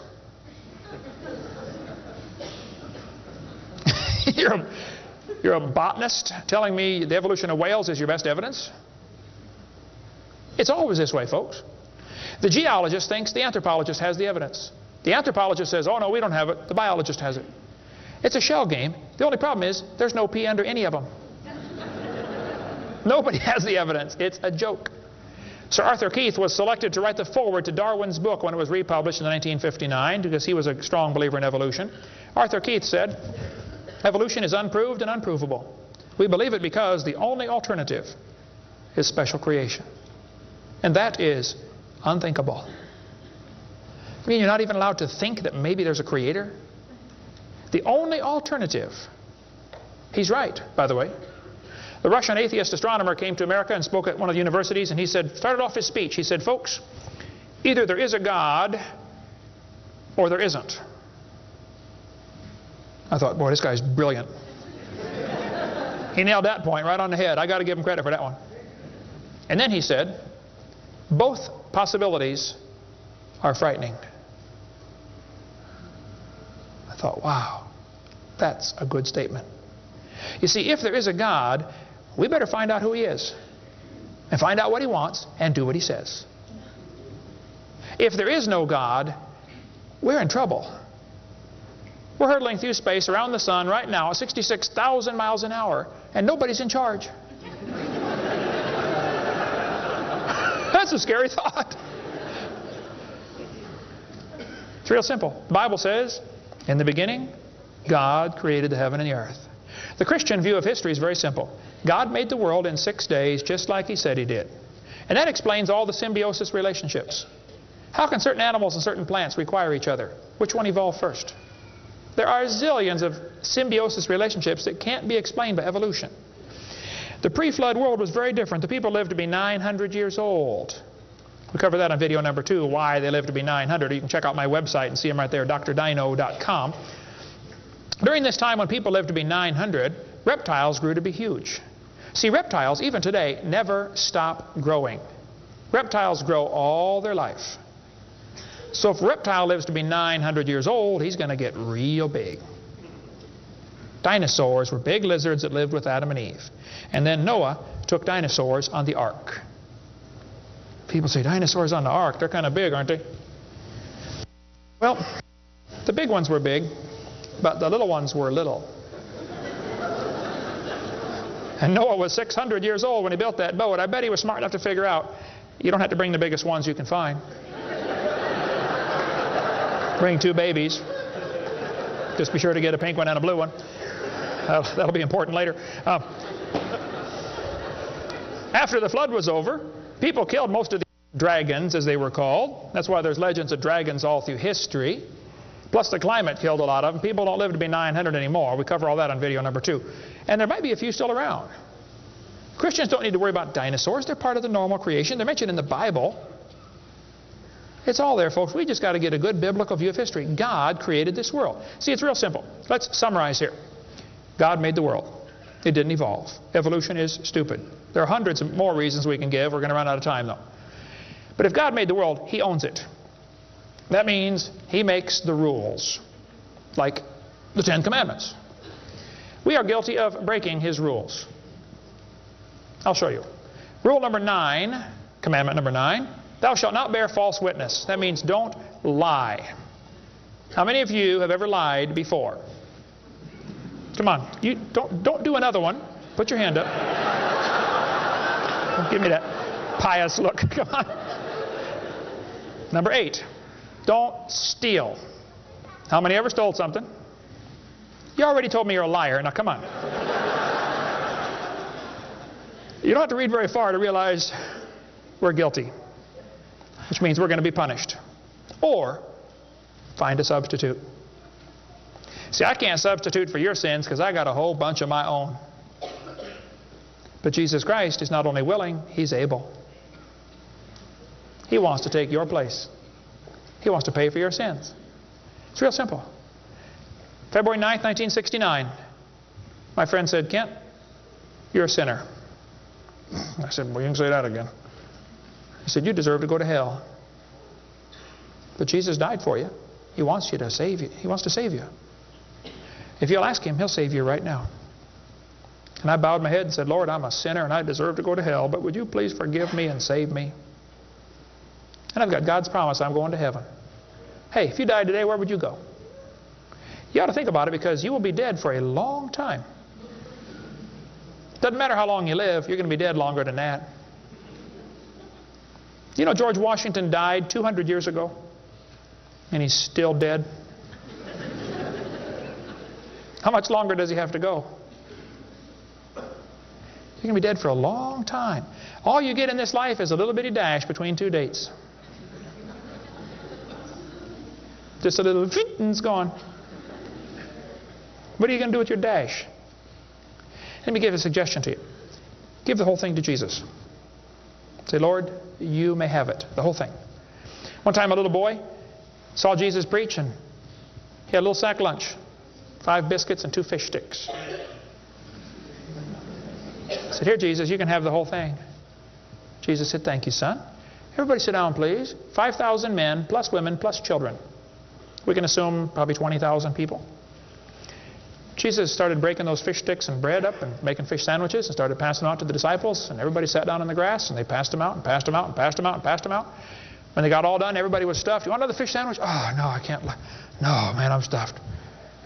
He said, okay, disciples, gather up all the fragments. They got 12 baskets full of fragments left. That little boy came home from the meeting. Mama said, hey, son, how'd you like your lunch? Oh, Mom, you won't believe it. Was it good? Oh, it was good, Mom. Do you have any left? Hey, disciples, come on in here, would you, please? See, he decided to give it all to Jesus. Now, he ended up getting fed himself. He's one of them 20,000 that got fed, you know. He could have kept it and got fed, or he could give it away and get fed. Worked the same either way. If you could learn to give your life away to Jesus, you will get a wonderful life. Plus, it'll bless lots of others. Some of you ought to quit worrying about knocking that dumb ball into the hole in the dirt and start worrying about who's going to heaven or hell. And you ought to quit worrying about getting a fancier car and a fancier house and start worrying about who's going to heaven or hell. Maybe God gave you that good job so you can give some money to missionaries. Not so you can build a bigger, fancier house.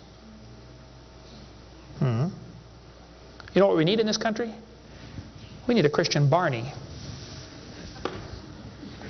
How many kids in this town tomorrow are going to be taught evolution on Discovery Channel, Nature Channel, National Geographic, textbooks, library books? How many?